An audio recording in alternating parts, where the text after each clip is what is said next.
Happy Sunday, everyone. Listen, if you are watching, if you have joined us, why don't you go on and click the share button, or why don't you go on and click the like button? Share this with someone who may need to get in or may need to engage with this conversation. Listen, I'm not going to take much time this morning. I'm just going to bring on our guests and introduce them to you all.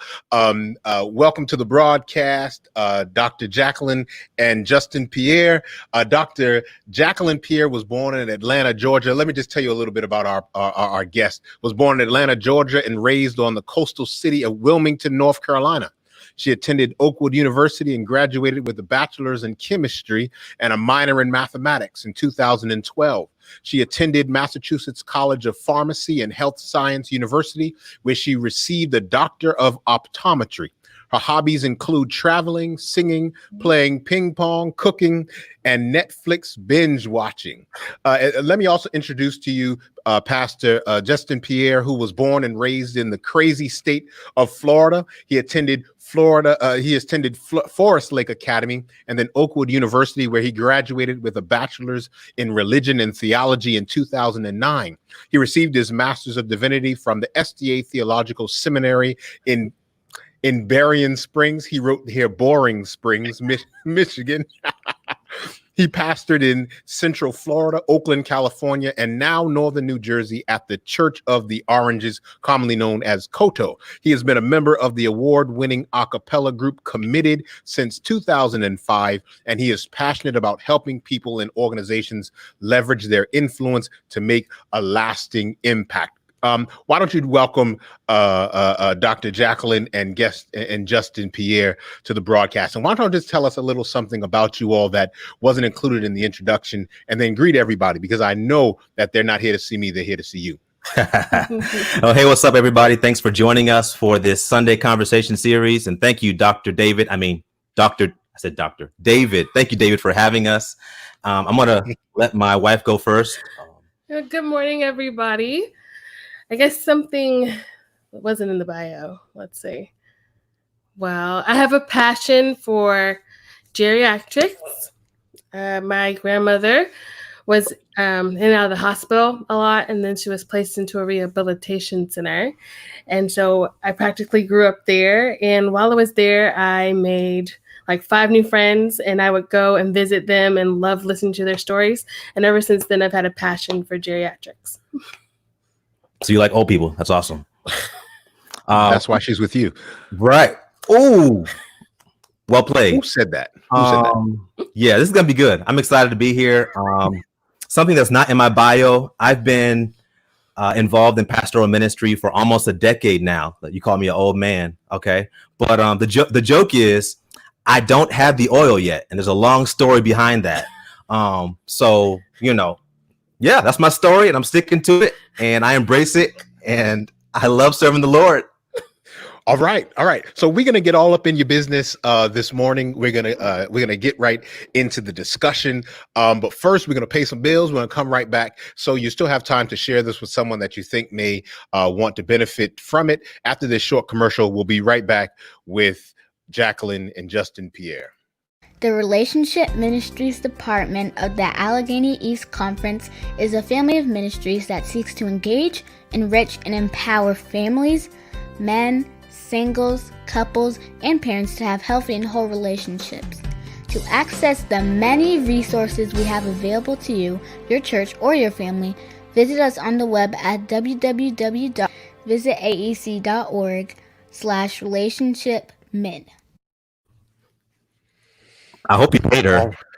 Oh, yeah. She can stay in a place. I let her keep her door in her room, and she gets food. That's all the payment that child's gonna get. All right. So really quickly, right? Tell us how you all met and give us the real story. And don't spare any benefit. Listen, parents, this may be an R-rated conversation. So just if we get into those discussions, just close your children's ears. But here you go. Tell us how you all met and give us the real story. Yeah, well, the real scoop is we met while at Oakwood University. We both are singers, and we both we're members of the Oakwood Aeolians. And so we literally sat across from each other in choir. I was in the bass section, holding it down in the bottom. She was in the soprano section, holding it down on the top. and we sat across from each other. And of course, I noticed the cute freckle face girl, but we didn't really talk much. We were just hi-bye friends. You know, I was doing other things. She was minding her business. But interestingly, almost a decade later, we would end up reconnecting and just talking. And why? Why? Well, Why was that? we had a mutual friend, and I was inquiring about her, and they gave me her number, and I never reached out to her. And then she ended up crawling in my DMs. It goes down to the DMs, y'all. And so we reconnected from there. And since the moment we started talking, we haven't stopped talking since. So started from the bottom. Now we're here. Started from the music building at Oakwood. Now we make music in other ways. Yeah. So I heard something very interesting, and of course, you all know I'm a therapist, so I listen to all the details. You said that you were holding it from in the bass section from the bottom, and she was super. So we're going to come back to that when we get to the sex conversation, because I think that's what you were alluding to, and you were trying to, you're just trying to be inappropriate off the jump, and that's okay. You know, I understand. The bass is the found. Okay, never mind. Okay. Yeah. Whatever. Yeah. You all are the musics, and we'll talk about in other ways you make music now. All right. So, okay. So that's sort of interesting. So, what are some things that you all think make your relationship unique? Well, go ahead. I think what makes our relationship unique is that we share the same love language. Like, I love words of affirmation, time spent in touch. And Justin's kind of like the reverse. So he likes the touch, the time spent, and then the words of affirmation. So that's how we're unique. What else? Yeah, I think that what makes our relationship unique is that we're both very competitive people.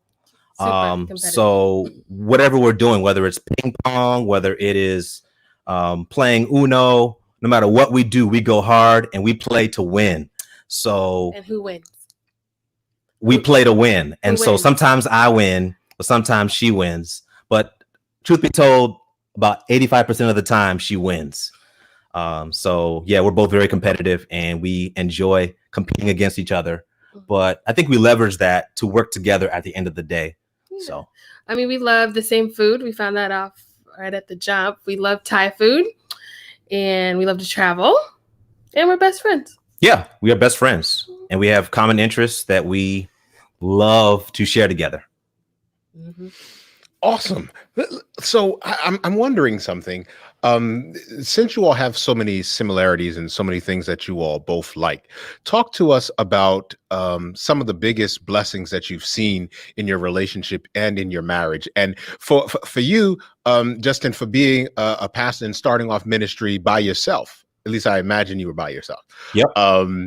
Talk to us about some of the biggest blessings that you've seen recently. And then let everybody know, for those that are watching, like how long you all been married to. Well, we can answer that question. We've been married for 1 year, 7 months, and 10 days. So Congratulations, David, on bringing the rookies. I hope we have something valuable to share, but we're just glad to be here to share our journey and to also learn from you. This is a free therapy session. So shout out to the Pierres. But I think that Blessings. Yeah, one of the biggest blessings of have marriage, a wife. of course, I got to say it. Those tax benefits are pretty cool. I do love you, baby. I do love you. I didn't marry you for benefits. But when we got married and that tax season came around, I was like, hallelujah, I've been doing it wrong. I should have got married earlier. So that's a blessing. The taxes. Okay, well, I have to say your health insurance, because pastors don't get paid that much. Oh God. Wow. So you married me for my benefits? What is going on here? Talk to us about the real benefits of what is going on. What is going on? One of You're the gonna get me fired. If you get me fired, I swear I'm coming to live with you. So I'll say one. Sabbath sex is a blessing. I think some of the biggest blessings is you now have a partner to share things with. Yes, we now share everything, which can sometimes be a point of conflict. But we do share everything. It's a blessing to share bank accounts, to share food, to share space, to share life together. It's wonderful. And it's been a learning experience.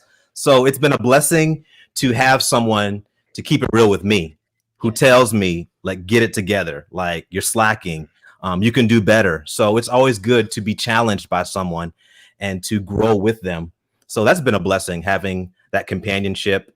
I'll just say that, being both independent people and starting out in ministry single, and I went off to boarding school early, 14 years old. So I've grown to love my independence. And so it's been quite a challenge adjusting and making myself available, not only physically, but mentally all the time. Like, sometimes I can be here, but my mind is always running and thinking and wandering. So it's been a blessing to have someone to help me become more aware about myself.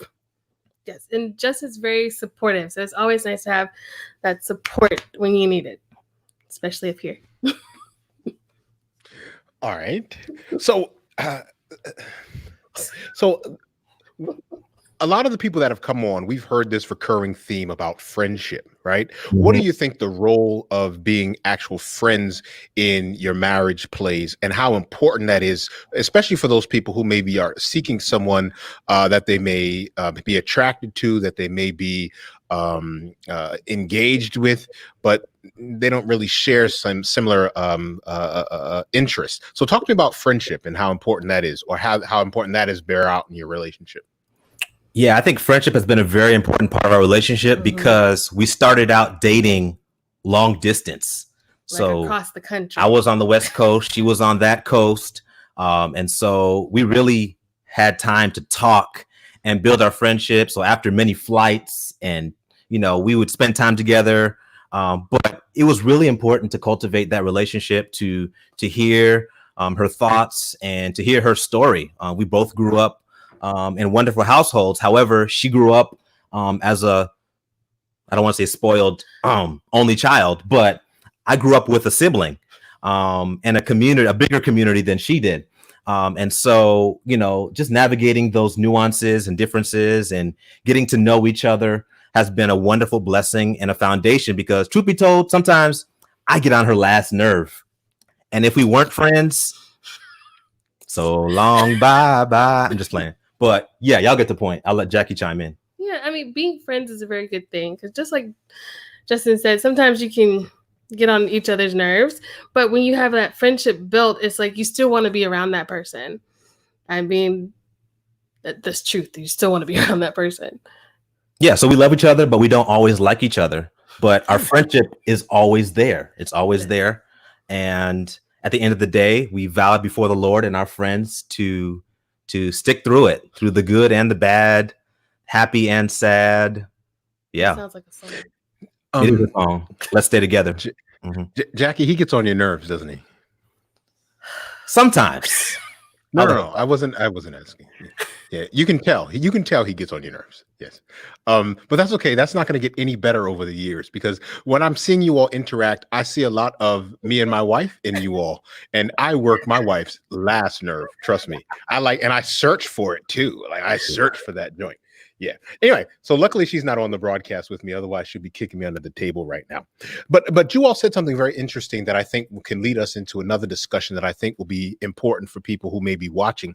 And that's how you handle conflict, how you handle challenges, difficulties in the marriage. Like, give us some practical tips and tools, and then talk to us about how you all handle conflict in your marriage, in your relationship. Yeah. Well, one thing about conflict is that wherever there are people, conflict is likely to be there at some given point or time. And so you cannot avoid it. And so I would advise all couples to find a way to deal with conflict in a healthy way. So one of the things I've learned is that whenever I piss Jackie off, or whenever I upset her or annoy her. What was that word you used? Whenever I annoy my wife, let me put on my pastoral hat. This is getting a little too, but anyways, that's okay. Whenever you pastor Kodo, man. There's plenty of people up there that say those words. Don't worry. Okay. I learned it from them anyway. So yeah. So one of the things that I've learned is that whenever we have conflict, I always want to talk about it right away, but she's just like, get out of my face. No. So I've learned that she needs to have like 10, sometimes 30 minutes of space alone in a separate room. And so I've learned that whenever the door is locked, whenever she goes in there and it's locked, it's not time to talk yet. So I go back and check every 5 minutes or 10 minutes, depending on how desperate I am. I go back and check. But once that door is unlocked, it's an indicator that she is ready to talk and to deal with the issue at hand. So I've learned to pay attention and to give her space. Mm-hmm. And when she's ready to talk, then we'll deal with it. But I do get on her nerves sometimes. And most of the conflict, it comes from things that I should do, that I shouldn't do, or things that I shouldn't do that I end up doing out of either stupidity or just slacking. You good? Yeah, go ahead. So I go in the room, I do lock the door because I just need a few minutes because, the tongue is a very lethal weapon. And so I never want to say anything that I can't take back, or I don't want to be able to apologize for something because I feel like those words stay in your head. So that's what I do. Well, let's give some examples of how conflicts start. So my wife has some allergies. She's allergic to nuts and other things. Mm-hmm. And so she buys a specific type of cereal. Mm. However, when I grew up mixing all types of cereals. So my cereals I can eat. She has her cereal. So sometimes when I dabble into her cereal, she turns I get a little upset. Orange or red. Because all Justin's cereals contain nuts. And I'm allergic to nuts. So when he goes and eats my cereal, then there's normally no cereal left for me. So then when I want cereal, I can't have it. And then also, he likes to use all the soy milk and then stick the carton back into the fridge. So I'm thinking there's milk there. So when I go shopping. Yeah, I mess up sometimes. But my wife is gracious and God is gracious. And I'm getting better. I've gotten better. Yeah. Yes, thank you, Pierre. I will not eat a cereal again. I've learned. That up, man. I've learned. Put that up because he's getting. I think the word is sneakier because he tries to fold it back the way I do, but he never gets that. So then my cereal ends up being stale. Listen, you all are freeing some people right now that are like, "Oh my goodness, we do that too." And yep, yeah, we get on each other's nerves sometimes. Actually, I rarely ever get upset at my wife. It's always me. So I guess I'm the problem. No, you just need to learn. It's okay. It's growth. Speak about that. When you say he just needs to learn, like help us understand what you mean when you say that. Ooh, there are some things. No. I wasn't talking to you. I was talking to her. My husband loves to talk. Well, you. I don't want this to sound wrong, but he did grow up in boarding school, for all high school, and then he went to Oakwood. So he's always concerned about him. Yes. Oh, okay. Yeah. I would expect that. You've been independent since high school, by yourself. Mm-hmm. And so when you have a partner to share things with, sometimes you just can't run off and do whatever you want to in the house. You need to learn some things. So we had to teach him how to, not use all the toilet paper in the bathroom. I used to use that joint like the Wheel of Fortune. But yeah, thank God for a wife. I mean, I had some bad habits that I learned early in life. I was alone. I was in boarding school. I lived by myself. I had everything I needed. So I had to unlearn some bad habits that I've developed. And I thank my wife for being patient to walk me through unlearning some of those and sometimes it takes, going over it a few different times, once, twice, 3 times, and you strike out.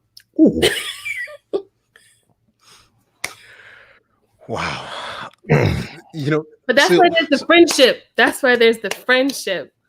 Yeah. Foundation. Yeah. The foundation. So really quick, right? Tell us how you all handle some of the work-life balances. Well, I am don't handle it. No. I mean, I think that one of the things that I have learned is that I am always working in my head. And so sometimes on the computer. Yes. Sometimes even when I stop working or quote unquote clock out, which you never do as a pastor, but sometimes I can be physically present, but my mind is on something else. And that can be a point of conflict when when I'm not present fully. So technically I'm a workaholic, not in deed, but in my mind. It's always working, always thinking, always, mulling through ideas. And so I've had to learn to kind of unplug from work and just be, and devices, cell phones, iPads, computers, all my gadgets, and to just be with my wife. So that's been a point of progress, I would say, in our marriage. And I wouldn't say it's that bad. It's just since we relocated up here, I'm not licensed in this state. And because of COVID, it's pushed some things around so that I'm not working. So I'm home, which is nice. So when I see him just sitting there doing nothing, that's my time when I'm like, can I have some attention? But normally he's off thinking of things. So that can be a little different because, when you're home alone, you just kind of want to be under your spouse just a little bit. Yeah. There's an aspect of relationships that where we support each other, and we support each other through sort of our idiosyncrasies, the things that we don't do well. Like, how do you all feel like you all help each other with, with Pastor Pierre's sort of constantly running mind? How do you all help each other with the challenges that you all know you all have, or helping each other grow through them? Yeah, sometimes she literally forces me to put my devices in a corner in the house and to sit and to Netflix binge watch with her. Or to have a conversation. Or to talk. Or to play honest, games. Sometimes when he's been working all day and it's like 9:00 at night, I will maybe take his iPad, cell phone, and computer and go hide them somewhere in the house. So that he can de-stress and actually focus on something fun. Like we can cook dinner together or be at the table and eat without the interruption of a phone or an email. Yeah. Yeah. Sometimes you got to put it away. Gotcha. Okay. All right. So, have there been times in your marriage where you've been challenged, or you don't feel like you've worked out certain issues the best way that you possibly could have been, or you could have? And what sort of learning did you take away from that? Yeah, I think one of the biggest challenges we had, although being a young couple in this thing together, we transitioned up here to New Jersey, and she had to let go of her job that she loved in the South, and to come up here with me to move to one of the most expensive regions in Allegheny East. And we had to tough it out to find housing that was both suitable for her bougies. For us. But it's been a blessing and a struggle because making it on one salary in North Jersey isn't easy, but we've worked out budgeting and devised a plan to be frugal and strategic about how we spend our money and what we do together. Because we both love to travel. Oh my goodness. We both love to go to restaurants and do things. So we've kind of had to focus on the things that matter and to really focus on our goals and to remember that the challenges that we have right now are just temporary. Yeah. One day my wife will be licensed and she'll make more money than me. I'm looking forward to that. But until then, we work together in this thing and we're going to get through it. And God's been faithful in the midst of all of our challenges. And it took us literally 7 months to find housing. And I thank the Allegheny East Conference for helping us transition, but it wasn't easy. So at the end of the day, we have each other and we have to fight together and fight with each other and not against each other. So fight for the things that matter. Yeah, I think that's awesome. There's a part of marriage that involves partnership. That when you feel like you have a partner that has your back, that a lot of people don't experience that. And so I know that we have some questions that are coming in, and keep coming with the questions. If you have questions for the Pierres, we're going to take them maybe in about 10 minutes or so. We're going to take questions from our audience. And so if you have questions, just go on and submit them.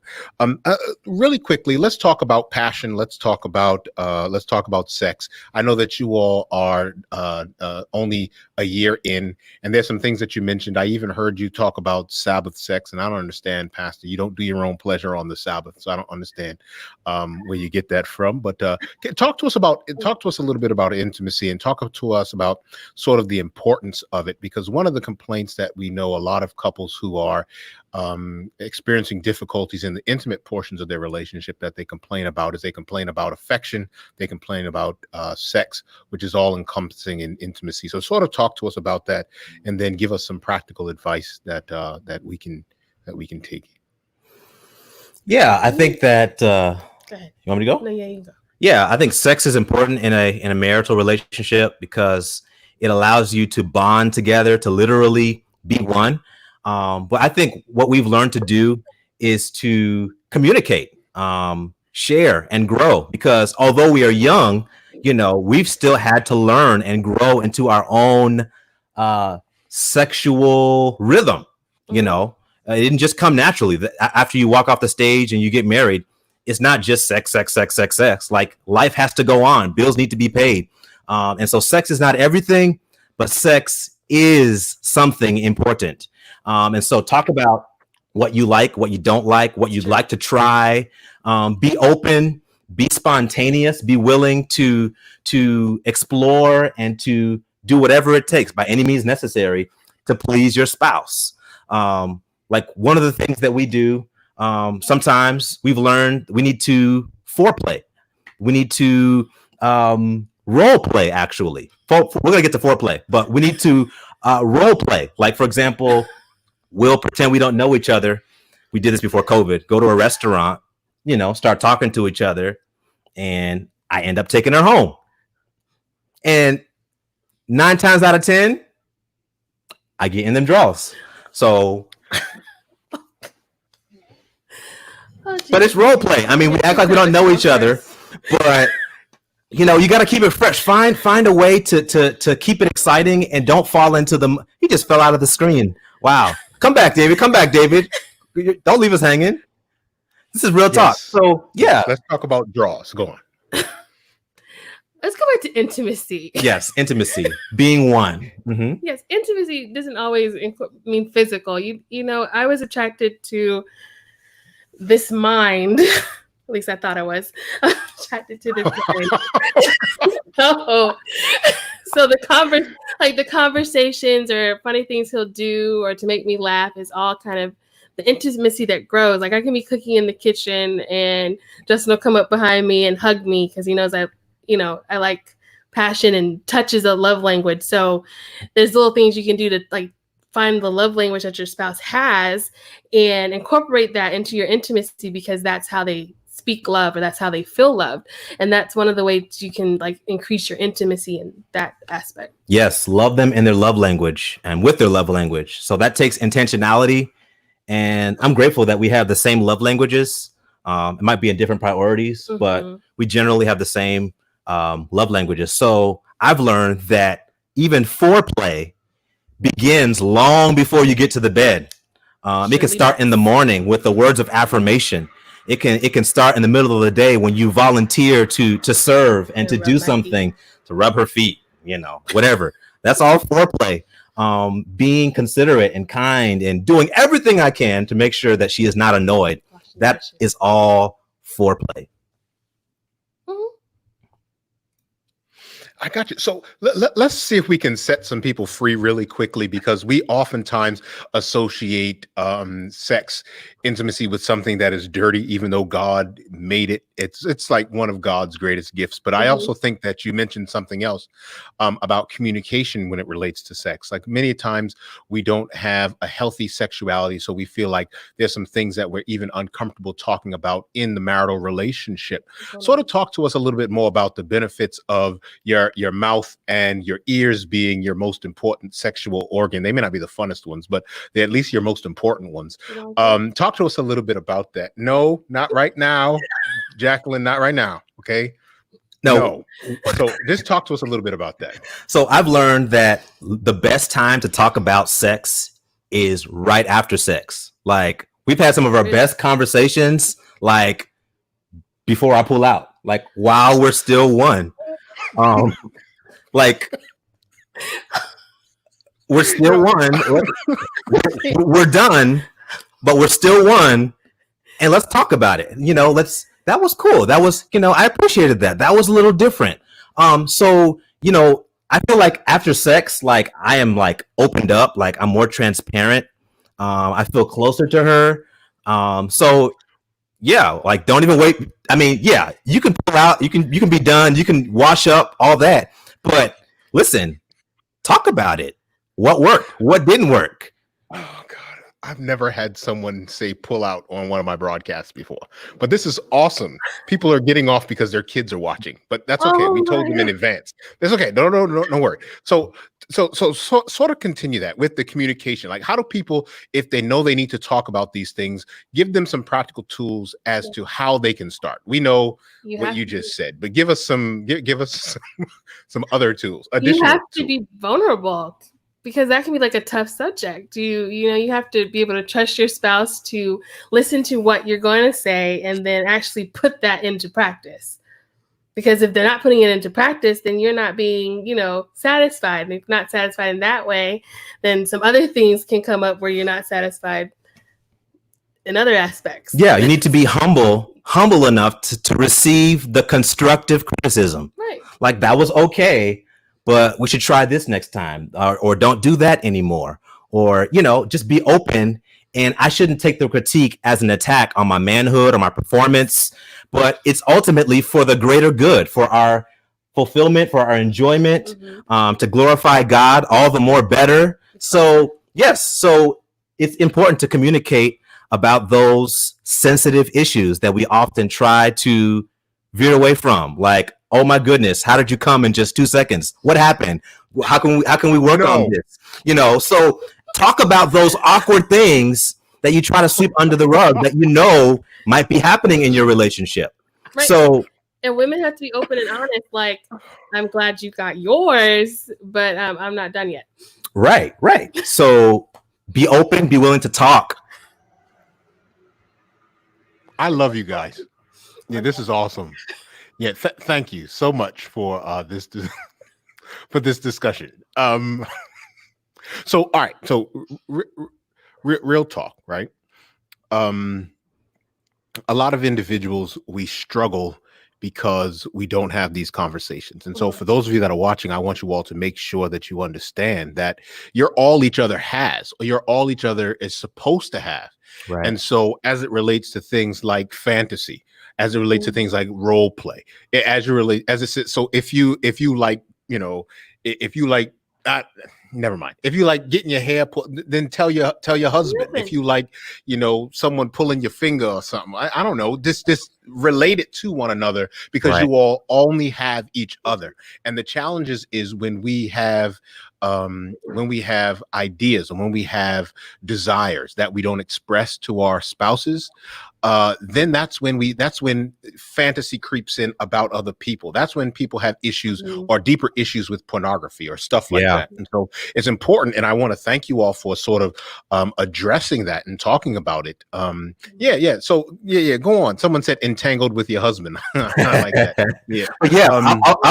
I agree with you. So, I mean, we are both on social media, but I'm on social media more so than she is. And so, as a male on social media, sometimes you go on social media and you see all this stuff and it's just like, oh, wow. It's important to share with my wife how I'm feeling, what may be tempting me, what weaknesses I may have, so that we can be strengthened, so that no distractions can get in the way of our marriage and our intimacy. So finding ways to close in the gaps and I think communication is the biggest way you can keep your relationship safe from outside either people or influences or temptations. So communication is so good. Thank you so much for saying that. And one of the things that is also important to add to this discussion, and I want you all to sort of wrestle with it as well, is that there are many people that get their needs met either through sex or withholding sex. And so if I want my needs met, I want something. If I'm not going to give you something if my needs aren't met, vice versa. Give some people who are just starting out like yourselves, or even who've been married for a long time, some tools or some tips or even some advice from your experience of how we can have or practice a healthy sexuality and not tie it to lines in the sand, or tie it to punishment. I think marital counseling helps. Yeah, I think one of the things that we've done in our marriage is see a psychotherapist, a counselor. Every now and again, we'll drop in and talk about sex, marriage, our rhythm of life, and that has really helped us to see sex not just as a tool or something that we can use to weaponize or to withhold from them, but sex is for us. And it is a blessing from God. And so who are we to take God's gift and to use it for our own agenda? Like, how dare you? Like, it is not for you. First of all, when you got married, your body is not your own anymore. You are now one. And so remember that. So you are in this thing together. So whatever you try to withhold from your spouse, it's a blessing that you're keeping out for yourself from God. So you're hurting yourself. Like, don't try to do that.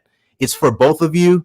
And if you have an issue, find a more healthy way to deal with it rather than withholding God's precious gift of sex. Like, that needs to be. Very nicely said. Yeah. Yeah, that's good. You all should write a book on this, man. This is good. So quickly, let's transition one more place, because I think that there's some people who are out there that are contemplating marriage. What advice would you all give them for those that are considering getting married at this moment? Maybe they're engaged, maybe they're dating, they're seeing red flags and they're kind of ignoring them. So sort of talk to some folk who maybe are on the starting line of this journey. I would have to say, get to know the person really well and get to know their family, because you marry both. You do. And I love my in-laws so much. You marry both. And you need to be like the friendship that Justin and I talk about. You need to develop that with that spouse, because that's what keeps you going. And what else? Yeah, I would say take your time, get to know them.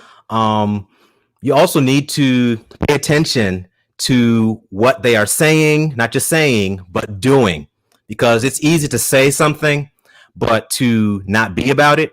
And so one person recommended to date them through all the seasons, see them navigate life through difficult moments, through fun moments, through frustrating or stressful moments. So it's important to take your time to get to know the person before you take the plunge, because marriage is a marathon. It is a lifelong journey.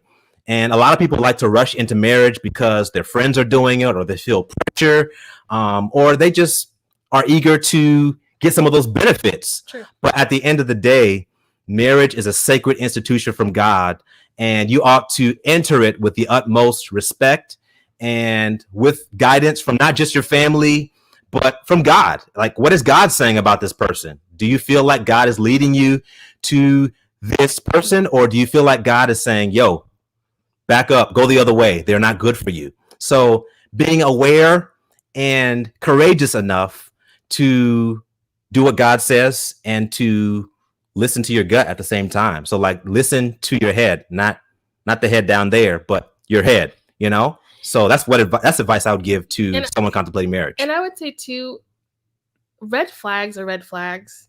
And you never want to deal with red flags once you get married, because what they did before is not going to change magically when you get married. So if you see that red flag and the Lord's telling you to move, because he has something even better for you. And sometimes that can be scary, but trust me, it's the best thing in the end for happiness. Yeah. Gotcha. All right. Well, listen, last thing. All right. Looking at where your marriage started, even if it just started a year ago, what are some things that you wish you knew then that you now know now that you would have done differently? I would probably have spent a little less money for our wedding. We didn't spend that much. I know, but I mean, I feel like, that's just my opinion. Like, I feel like we should, if you're thinking about getting married, like, don't go all out and spend a whole bunch of money that you don't need to spend. Like, marriage is a movement. It's not just a moment. And so I know folks get caught up in the glitz and glamour, and we did good. We spent like none of their business. But yeah, be mindful of the things that matter and make a commitment every day.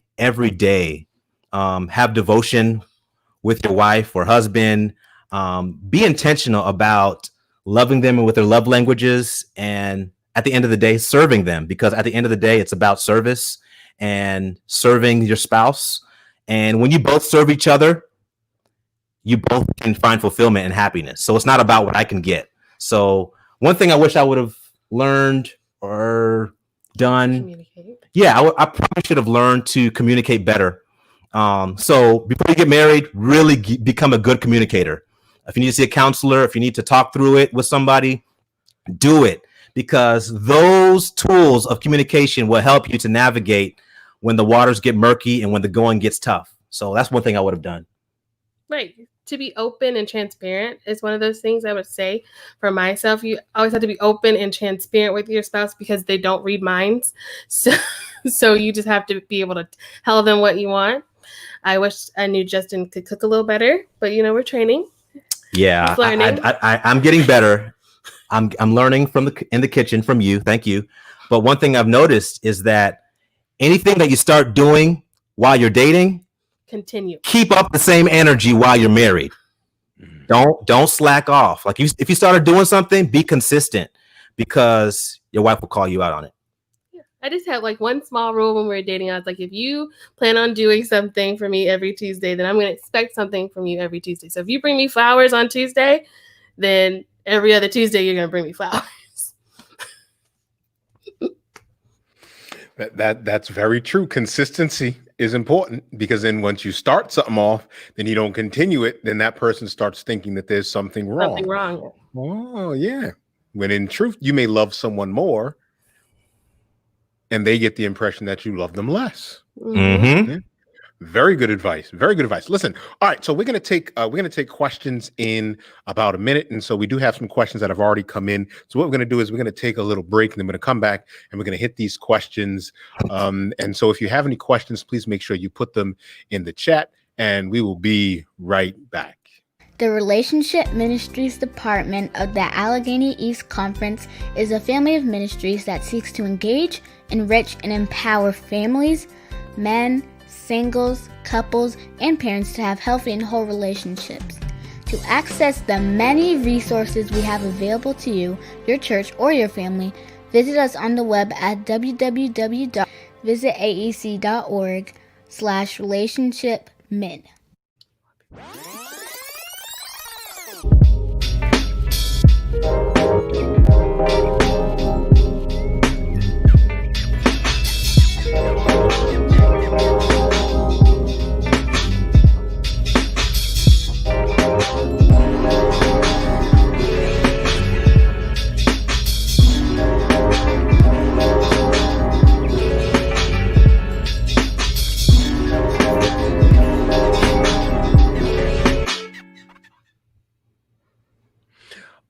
All right. We are back, and we have some questions that have come in. This one comes from Yo Daddy. Okay.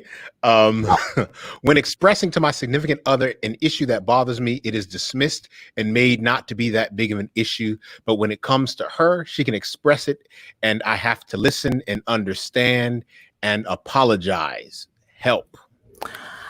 Wow. I would dare say that is a little toxic, a little selfish.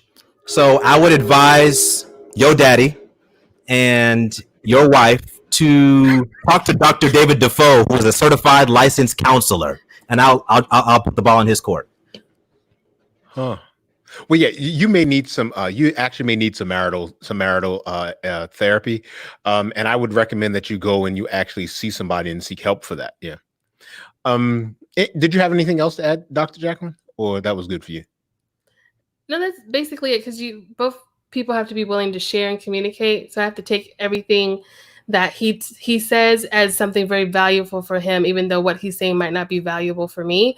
It's still very valuable for him. So you have to be able to listen in both aspects. Okay. I do have this. Question from Elder Smith, but I don't think he's asking a legitimate question. I'm not even going to read that.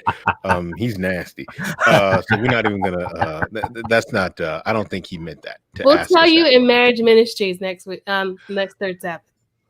All right. Here's another question. How long do you think it takes to date and know whether you want to take it to the next level? Yes, I'll answer Eddie's question first. Do we talk dirty to each other? Yeah, we do. We are people and we have a vocabulary and we use it. Sometimes my wife asks me to speak in French and I'm like, oui, bien sûr, en allez. So, whatever it takes to spice things up and to keep things exciting, explore it. My wife speaks a little Spanish. I speak a little Spanish. So I'm trilingual in a sense. She's bilingual. So, why not? So, yeah, thank you for giving me a new idea. Thank you, Eddie. But to Ashley's question, how long does it take to date and know whether you want to take it to the next level? Well, first of all, I want to ask Ashley, what do you consider dating? Is it when you're going out on dates or when you start, when you have a status and you start going steady? So there are a lot of definitions of dating, but I would say that a good year is a nice amount of time to get to know somebody. People will advise that you need to spend more time getting to know them, but because I had a prior relationship to Jackie from Oakwood and I knew that she was a good person, it literally was like a year and change for us, and then we got married. But if you don't know somebody and you don't know their background, do your homework. That's what dating's all about, collecting data. So collect your data. I have a different answer. I agree with what my husband said. I also, when you're in a relationship, I think the man should take responsibility of trying to get you to that next level of, like, if you're going to court, because when Justin came at me, he was ready. So he made his intentions known. Like, this is where I see us going. This is what I see happening next. You're someone I can envision marrying. And then he built on that. So that would be my advice. You wait and listen kind of what the man is saying. You don't want to ever rush anything. And of course, prayer is very helpful. Amen. Answered. All right. Let me see. Let me sort through. I think those were the major questions that I saw. There was another one that I think popped off my screen. And so, listen, I want to thank you all for this conversation. This was very rich. This was awesome. I think you all need to, next time I have a marriage seminar, you all are going to do the sex talk, because this was very open, very honest. I've never had anyone on anything that I've ever done talk about pulling out the C word, or I can't even get myself to say it myself. So anyway, because I'm going to keep my job. Anyway, give us takeaways. Like, if you were to take a minute to just give couples information that you wish they would take away from this conversation, what would both of you all tell them? Want me to go first? You want to go Sure, first? go ahead. Okay. I think a very important thing is to make time for your spouse. Share activities that you like to do together. Definitely have like a date night where you can set aside things for you to do, and pay attention to your spouse's needs, because you're the one that helps comfort those needs. Yeah. So pay attention to your spouse, be attentive to them. I would summarize my advice with just an old adage that has been said many times before, but I really have learned that it is true. And that is, happy wife, happy life. So agree. As long as she's happy, I am automatically happy, because the moment she is unhappy, the whole dynamic changes and things are different. And so making sure that I am serving her well and loving her well, and that she feels loved and validated, that all goes a long way. And I don't do it for ulterior motives, but it just makes the sailing all the more smoother when I love her well. And so be consistent, be intentional, and recommit every single day after you pray to love each other more dearly and to grow closer to each other as you grow closer to God. Because at the end of the day, God is the ultimate glue. Sex is great, but God is the glue. God is the plug. God is the key for a successful marriage. So that's one thing that I've learned in this year and a half thus far. Takeaway. Gotcha. I want to yeah. Yes. It's my mom's birthday, and I'm pretty sure she's watching through all the sex talk. So I just want to wish her a happy birthday. Happy birthday, Mom. Yeah, now you know what your daughter is doing. Happy birthday, Mom. That's awesome. Listen, I want to thank you all for your openness, for your transparency. This definitely was a very rich conversation. I think that it was something that, or a conversation that many people needed to hear and needed to have. And so I want to thank Dr. and Pastor Pierre for you all coming on. And I know many of your Church of the Oranges family was watching. And so I pray that they accept their pastor with open arms, and that you don't have any difficulty. But hopefully you set some people free. Listen, especially with the sex talk. Sex was given to us by God. It should never be off limits on anything as it relates to talking about God. So I want to thank you all from the bottom of my heart for coming on. Thanks for having us. It's been a wonderful experience, and we appreciate all the wonderful work that you're doing. Awesome. Just for our online audience, I want to just share with you something that's coming up this upcoming Saturday. This Saturday, July 25th at 4:00 p.m. We are going to continue our grief series. We're going to we have 4 new panelists coming to talk to us about grief, healing the wound that will not heal. We'll talk a little bit about persistent grief. We'll talk about prolonged grief. And so if you need to engage in this discussion, then by all means, join us on this same Relationship Ministries page on YouTube, on Facebook. It will also be streamed on our website. And this was actually the last of the Sunday Conversation series that we'll be having until September. And so I think we ended on a great note with the Pierres. And so I want to thank you all for spending your Sunday morning with us. Make sure you share this with someone who may also need to be set free, and make sure you share this with someone who may be struggling in their marriage and may need to get some good, strong advice. We want to thank you for joining us, and have, of course, a wonderful, blessed day.